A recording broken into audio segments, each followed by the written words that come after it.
Samuel 4. Isi-Boset dibunuh. Ketika didengar anak Saul bahwa Abner sudah mati di Hebron, maka hilanglah keberaniannya dan terkejutlah seluruh orang Israel. Anak Saul mempunyai 2 orang sebagai kepala gerombolan, yang satu bernama Baana dan yang kedua bernama Rekab. Keduanya anak Rimon, orang Benyamin dari Beerot, sebab Beerot pun terhitung daerah Benyamin. Orang Beerot sudah melarikan diri ke Gitaim dan menjadi pendatang di sana sampai sekarang.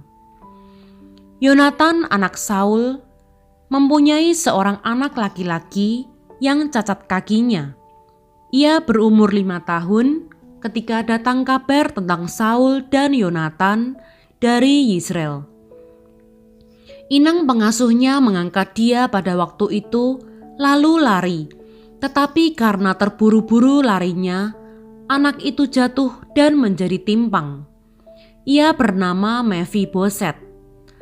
Anak-anak Rimon orang Beerot itu, yakni Rekab dan Baana, pergi lalu sampai pada waktu hari panas terik ke rumah Isi-Boset.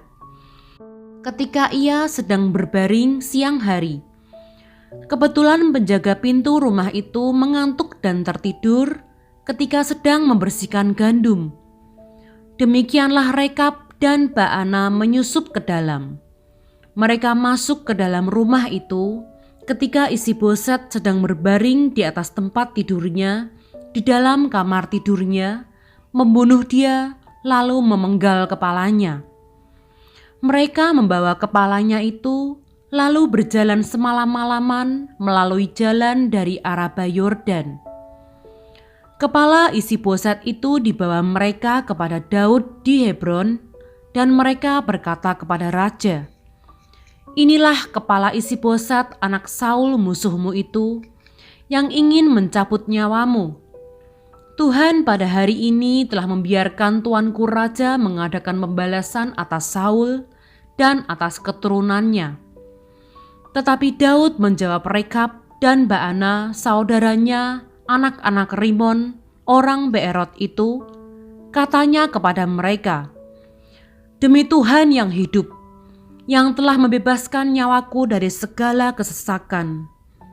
Ketika ada orang yang membawa kabar kepadaku demikian, Saul sudah mati, dan memandang dirinya sebagai orang yang menyampaikan kabar baik, maka aku menangkap dan membunuh dia di Siklak. Dan dengan demikian aku memberikan kepadanya upah kabarnya. Terlebih lagi sekarang, setelah orang-orang fasik membunuh seorang yang benar di rumahnya di atas tempat tidurnya, tidakkah aku menuntut darahnya daripada kamu dan melenyapkan kamu dari muka bumi?" Sesudah itu Daud memberi perintah kepada anak buahnya untuk membunuh mereka, tangan dan kaki mereka dipotong, kemudian mayat mereka digantung di tepi telaga di Hebron. Tetapi kepala Isi-Boset diambil dan dikuburkan di dalam kubur Abner di Hebron.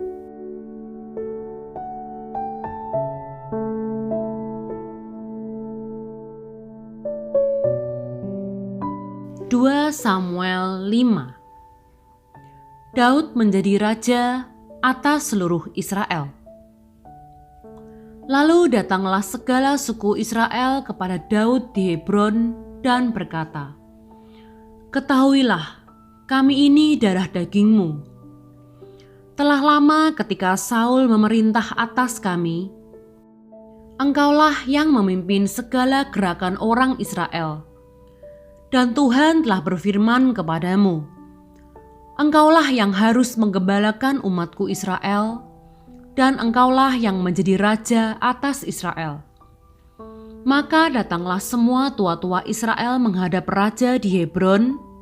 Lalu Raja Daud mengadakan perjanjian dengan mereka di Hebron di hadapan Tuhan. Kemudian mereka mengurapi Daud menjadi raja atas Israel. Daud berumur 30 tahun. pada waktu ia menjadi raja, 40 tahun lamanya ia memerintah. Di Hebron ia memerintah atas Yehuda 7 tahun 6 bulan.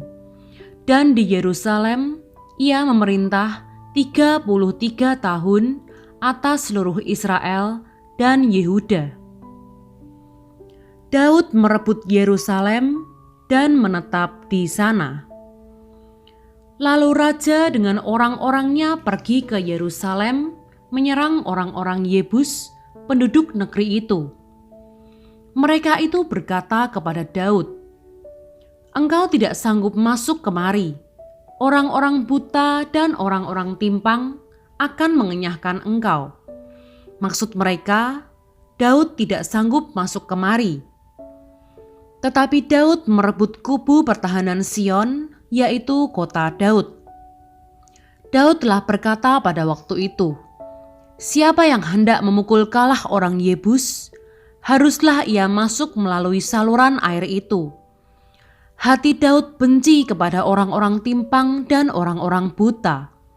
Sebab itu orang berkata, orang-orang buta dan orang-orang timpang tidak boleh masuk bait. Dan Daud menetap di kubu pertahanan itu dan menamainya Kota Daud. Ia memperkuatnya sekelilingnya, mulai dari Milo ke bagian dalam. Lalu makin lama, makin besarlah kuasa Daud, sebab Tuhan Allah semesta alam menyertainya. Istana dan rumah tangga Daud. Hiram, raja negeri Tirus, mengirim utusan kepada Daud dan kayu alas, tukang-tukang kayu dan tukang-tukang batu. Mereka mendirikan istana bagi Daud. Lalu taulah Daud bahwa Tuhan telah menegakkan dia sebagai raja atas Israel dan telah mengangkat martabat pemerintahannya oleh karena Israel umatnya. Daud mengambil lagi beberapa gundik dan istri dari Yerusalem setelah ia datang dari Hebron, dan bagi Daud masih lahir lagi anak-anak lelaki dan perempuan.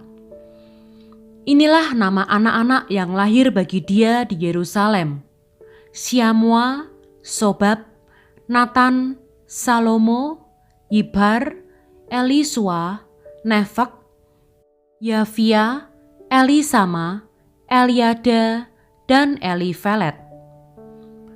Daud memukul kalah orang Filistin. Ketika didengar orang Filistin bahwa Daud telah diurapi menjadi raja atas Israel, maka majulah semua orang Filistin untuk menangkap Daud. Tetapi Daud mendengar hal itu, lalu ia pergi ke kubu pertahanan.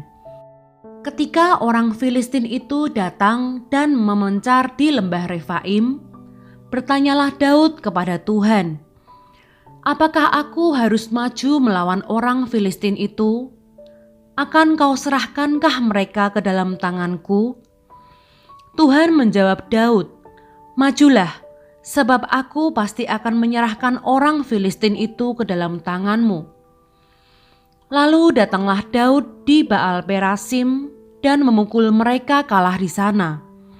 Berkatalah ia, "Tuhan telah menerobos musuhku di depanku seperti air menerobos." Sebab itu orang menamakan tempat itu Baal Perasim.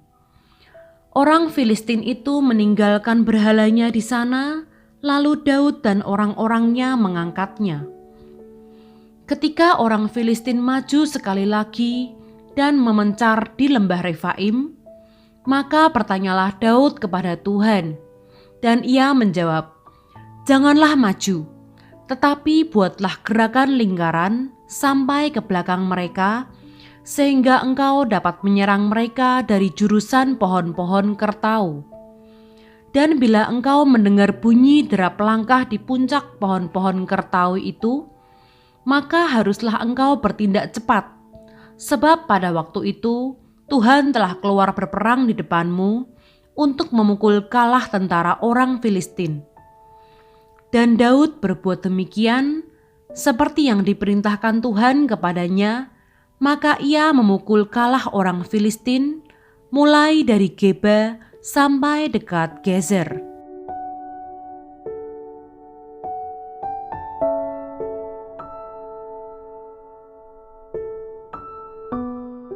Dua Samuel 6. Tabut dipindahkan ke Yerusalem. Daud mengumpulkan pula semua orang pilihan di antara orang Israel, 30.000 orang banyaknya. Kemudian bersiaplah Daud, lalu berjalan dari Baale Yehuda dengan seluruh rakyat yang menyertainya, untuk mengangkut dari sana tabut Allah yang disebut dengan nama Tuhan semesta alam yang bertahta di atas kerubim. Mereka menaikkan tabut Allah itu ke dalam kereta yang baru setelah mengangkatnya dari rumah Abinadab yang di atas bukit. Lalu Uza dan Ahyo, anak-anak Abinadab, mengantarkan kereta itu. Uza berjalan di samping tabut Allah itu, sedang Ahyo berjalan di depan tabut itu. Daud dan seluruh kaum Israel menari-nari di hadapan Tuhan dengan sekuat tenaga, diiringi nyanyian, kecapi, gambus, rebana, kelentung, dan ceracap. Ketika mereka sampai ke tempat pengirikan Nakon, maka Uza mengulurkan tangannya kepada tabut Allah itu, lalu memegangnya, karena lembu-lembu itu tergelincir. Maka bangkitlah murka Tuhan terhadap Uza. Lalu Allah membunuh dia di sana karena keteledorannya itu. Ia mati di sana dekat tabut Allah itu. Daud menjadi marah karena Tuhan telah menyambar Uza demikian hebatnya. Maka tempat itu disebut orang Peres Uza sampai sekarang. Pada waktu itu Daud menjadi takut kepada Tuhan, lalu katanya, "Bagaimana tabut Tuhan itu dapat sampai kepadaku?" Sebab itu Daud tidak mau memindahkan tabut Tuhan itu ke tempatnya, ke kota Daud, tetapi Daud menyimpang dan membawanya ke rumah Obed-Edom, orang Gad itu. 3 bulan lamanya tabut Tuhan itu tinggal di rumah Obed-Edom, orang Gad itu, dan Tuhan memberkati Obed-Edom dan seisi rumahnya. Diberitahukanlah kepada Raja Daud demikian, Tuhan memberkati seisi rumah Obed-Edom dan segala yang ada padanya oleh karena tabut Allah itu. Lalu Daud pergi mengangkut tabut Allah itu dari rumah Obed-Edom ke kota Daud dengan sukacita. Apabila pengangkat-pengangkat tabut Tuhan itu melangkah maju 6 langkah, maka ia mengorbankan seekor lembu dan seekor anak lembu gemukan. Dan Daud menari-nari di hadapan Tuhan dengan sekuat tenaga. Ia berbaju efod dari kain lenan. Daud dan seluruh orang Israel mengangkut tabut Tuhan itu dengan diiringi sorak dan bunyi sangkakala. Ketika tabut Tuhan itu masuk ke kota Daud, maka Mikal, anak perempuan Saul, menjenguk dari jendela, lalu melihat Raja Daud meloncat-loncat serta menari-nari di hadapan Tuhan. Sebab itu ia memandang rendah Daud dalam hatinya. Tabut Tuhan itu dibawa masuk, lalu diletakkan di tempatnya, di dalam kemah yang dibentangkan Daud untuk itu. Kemudian Daud mempersembahkan korban bakaran dan korban keselamatan di hadapan Tuhan. Setelah Daud selesai mempersembahkan korban bakaran dan korban keselamatan, diberkatinyalah bangsa itu demi nama Tuhan semesta alam. Lalu dibagikannya kepada seluruh bangsa itu, kepada seluruh khayal ramai Israel, baik laki-laki maupun perempuan, kepada masing-masing seketul roti bundar, sekerat daging, dan sepotong kue kismis. Sesudah itu pergilah seluruh bangsa itu masing-masing ke rumahnya. Ketika Daud pulang untuk memberi salam kepada seisi rumahnya, maka keluarlah Mikal binti Saul mendapatkan Daud.